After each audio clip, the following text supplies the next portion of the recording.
প্রিয় বন্ধুরা, আজকে 27শে ফেব্রুয়ারি আর একটা ওই 20 নাগাদ বা আশেপাশে কিছু একটা হবে। হঠাৎ করে ভূমিকম্প হয়েছে, ঠিক আছে। আর সেই সময় আমি গাড়ি চালাচ্ছিলাম। তা গাড়ি চালিয়ে যখন প্যাসেঞ্জার নামালাম,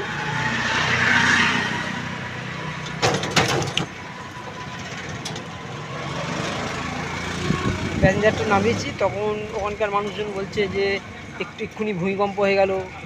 তা আমি কী করে বলবো বলো তো, ভূমিকম্প কী করে হলো আমি তো কিছুই বুঝতে পারলাম না। কারণ আমি গাড়িতেও ছিলাম, গাড়ি রানিং রয়েছে যেহেতু। আর তোমার হচ্ছে কি যে তোমার গাড়ি রাস্তায় অবস্থা এত খারাপ যে সবসময় নড়ছে গাড়ি। আমরা দুলছি এদিক ওদিক করে দুলছি। ভূমিকম্প কখন এলো কখন বা গেল কিছুই বুঝতে পারলাম না। যাই হোক, সবাই ভালো থেকো, সাবধানে থেকো। ঠিক আছে, টাটা।